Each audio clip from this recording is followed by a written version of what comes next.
Blessed Eastertide, everyone. How are we feeling? Did everyone else get worn out by last Sunday? I see the lethargy. The good news is, good news, bad news, who knows? This sermon is not like a regular sermon. We're going to do a little bit of work today, so wake up. And part of it is because we're in a really familiar passage, right? John chapter 20, Jesus in the upper room. And I recognize that sometimes the scriptures, this like life-giving, holy, sacred thing that is God-breathed, handed down to us, can just sound like words so often. It just sort of feels disconnected from our everyday living. And part of that is that we haven't always been taught to read them, right? We've been taught to read them like a textbook, or like a documentary, or like a history book. And it's no wonder that you feel uninspired.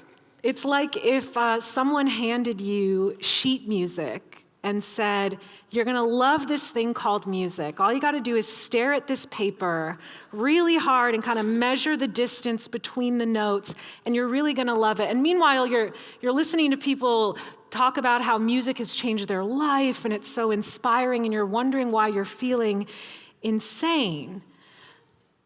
You feel crazy because while your inherited approach to this thing might give you insight into music theory and method and dynamics and all of that stuff, without an alternative approach, you will never actually get to hear the music, to experience it, encounter it, to understand something like music as that which moves beyond the page into some kind of transcendent encounter that is paradoxically collective and yet deeply personal all at the same time. So I'm interested in finding the music this morning, which is why I'm going to suggest that we view this 20th chapter of the Gospel of John as less of a window into the past and more like a mirror held up to our present moment.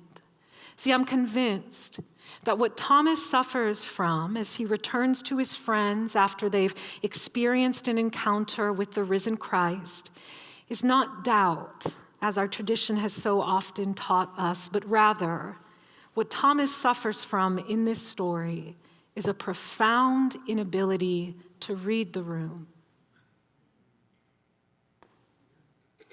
You see, I'm not at all concerned about the kind of historical validity of John's ghostly depiction of Jesus, where the gospel writer goes out of his way to remind us that those doors were locked and closed before Jesus appears to his disciples. I'm not concerned because I think that this is actually a brilliant depiction of how trauma and space and place unfold all around us. Stay with me. The thing is, these spaces we inhabit each and every day, they are not neutral. They're not empty. On the contrary, they are charged full with the lives and legacies, the wounds, the wins, the past, the prayers of every single person that has come into them over time.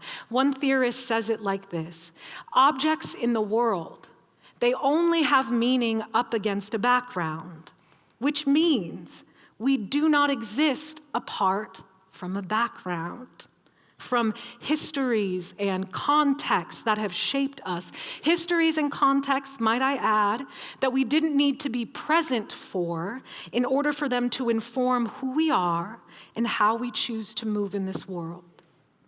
You see, the powers that be, those powers and principalities, the status quo, they have a vested interest in convincing us all that the past is something that remains in the past, and that the present holds nothing more than all the possibilities for future progress and profit.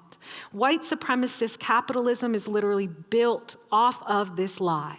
It's a lie that says your job in this life is to become a self-sufficient entrepreneur of sorts, who makes their own luck, who produces their own wealth through that sheer force of will and strength, that bootstrapping mentality. It's a lie that says, look at this world.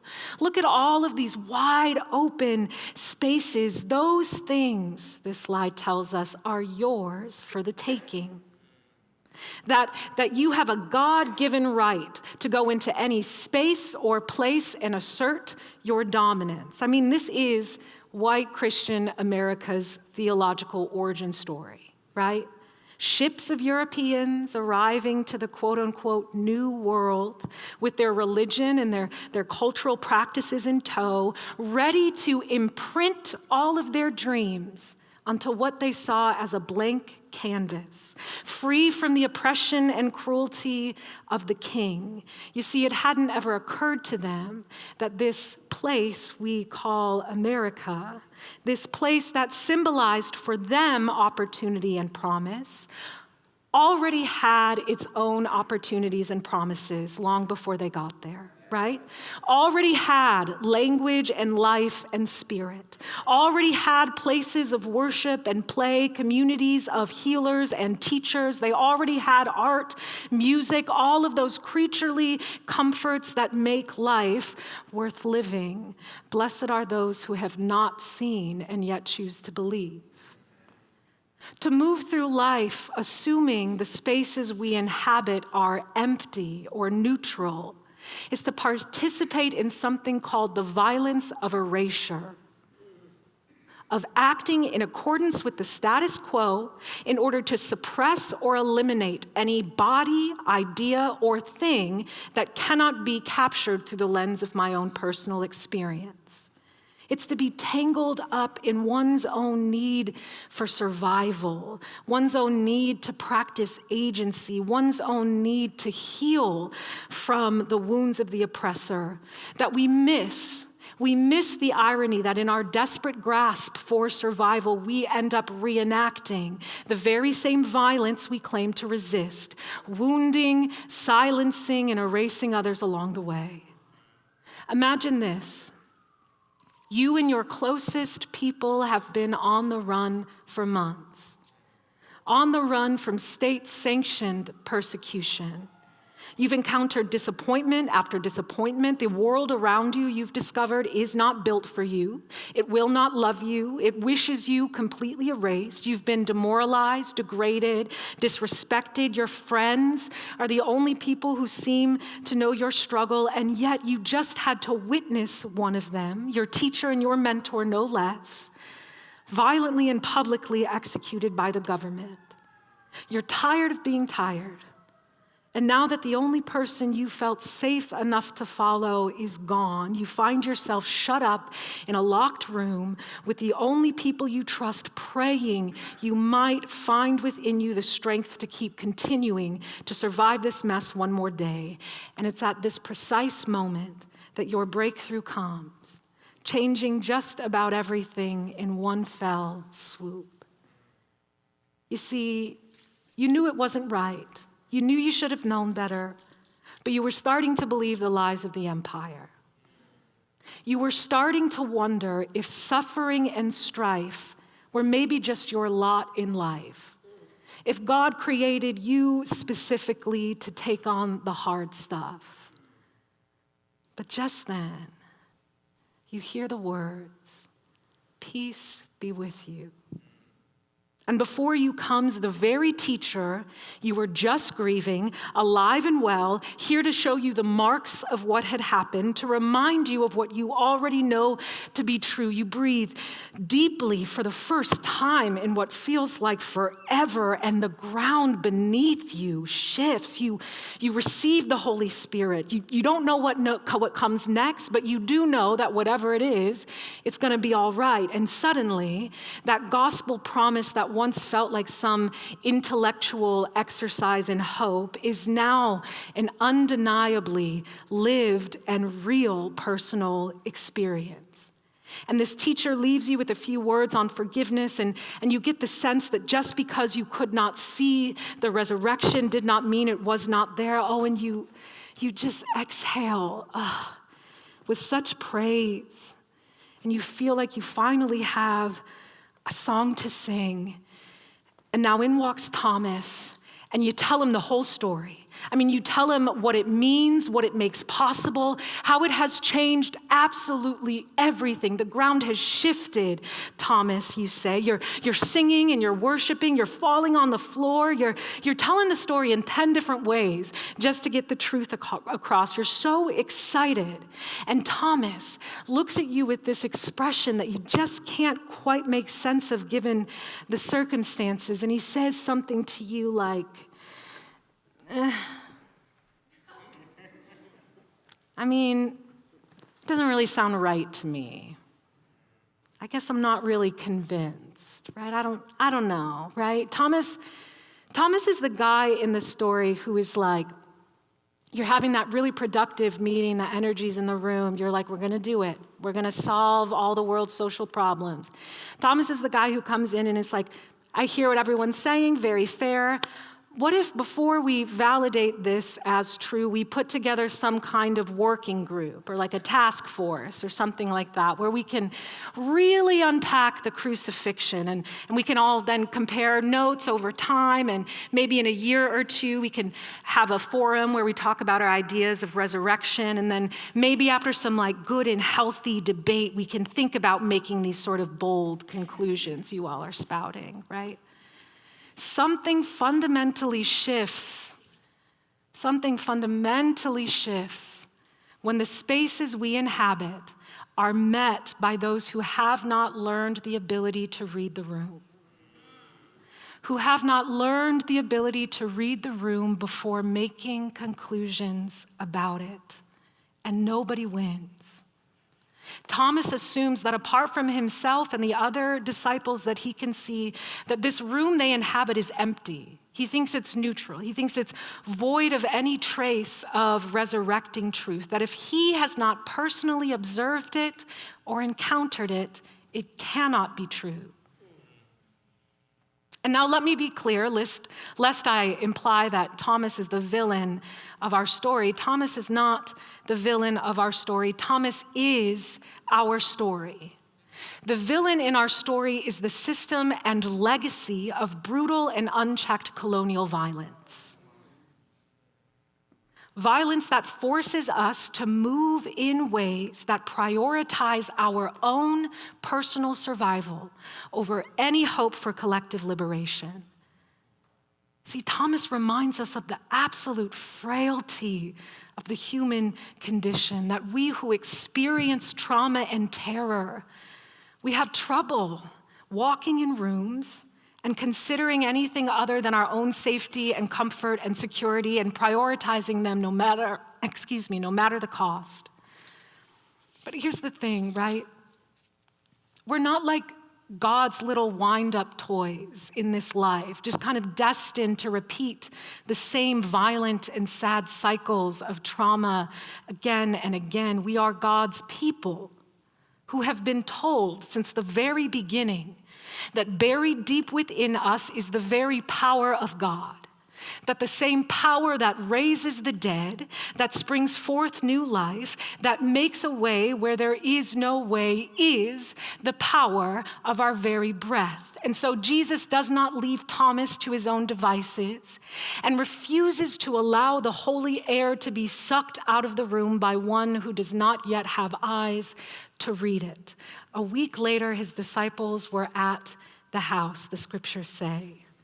And Thomas was with them this time. And although the doors were shut, Jesus came and stood among them and said, "Peace be with you." And then he says to Thomas, "Put your finger here. See my hands. Reach out your hand and touch my side. Do not doubt, but believe." And Thomas answered him, "My Lord and my God." And suddenly now Thomas gets it, right? Now Thomas sees the room for what it is. Now he understands that the spaces between him and the disciples, they're not empty, they are filled with the risen and wounded Christ walking among us. You know, I'm not so sure what Thomas expected when he originally demanded proof of what his friends were saying. I think he maybe thought he'd get a quick demonstration or glance that would put his mind at ease. But Jesus shows him it's not lectures and books and working groups that give us access to what's really happening in the room. On the contrary, what gives us access to what's really going on in the room is a direct confrontation with wounds that are not our own. See, here's the thing about Jesus' wounds. They may be on just his body, but they carry within them the horror and the legacy of state-sanctioned violence and oppression. And this morning, we have to ask ourselves, why aren't they gone? Why are they there? Why didn't they just go away with everything else? Why does the past not stay in the past? I have to imagine that a God who raises the dead can maybe stitch up a wound or two.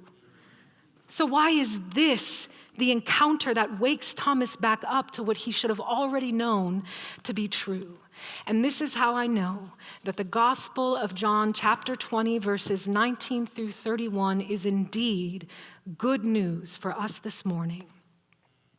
Because when God said God's justice would roll down like waters and righteousness like an ever-flowing stream, God meant that those death-dealing harms committed against us would not stay buried forever. You see, God is the God of all time, throughout time, outside of time, which means that, yes, God will meet us in our future, but God will not abandon us in our past either. We cannot live into the hope of future resurrection without first acknowledging the haunting wounds among us. See, I think the resurrected Jesus' wounds are not gone, because even today, in 2026, Christ is still being crucified. And we're made to feel shock each time another child is ripped from their parents' arms, or a bomb falls from the sky, or a head of state threatens to wipe a civilization off the map, as though all of these things are new and shocking, instead of the result of a festering cultural wound that has been obscured and erased from our public discourse in ways that have us all bleeding out all over each other, while celebrating this so-called social progress. So read the room. That's what Jesus invites us to do this morning. Read the room. Consider the histories and the horrors and the celebrations and the legacies of that which came before you. It's like I look around this historic sanctuary. I mean, this is wild that we worship in one of these big old Gothic churches. And I consider all of the people who have come before any of us were born, came here, were worshiping, people who were up against unimaginable social and political cruelty, who had to do the hard work of figuring out how to sing a gospel of love and liberation with integrity, with wisdom, in a world that continues to operate to the contrary, right? I remember how landmark cases for civil rights were adjudicated in part in this room. And so every time I might come in here as some social justice-minded, intellectually curious pastor, right? I have to ask myself who or what is already in the room. And what wounds are they asking me to encounter before I can confidently declare ideas about justice as though I'm the first one to speak them aloud? So maybe that's the invitation for us all this morning. Not to have the right answers, not to be the first one to speak, not to prove that we understand resurrection better than any of these folks around me, that they all must have it wrong, but to learn how to read the room, to walk into spaces with the humility to know that they are already full of memory, full of harm, full of holiness, right? To let the wounds that are not our own interrupt us. Allow them to stop us in our tracks, slow us down, change us, because resurrection is not another space we're called to conquer. It's an invitation we're called to heed. And when we finally do, I think when we finally see that room for what it is, perhaps we might just find ourselves like Thomas, with no words left but these, my Lord and my God. Amen.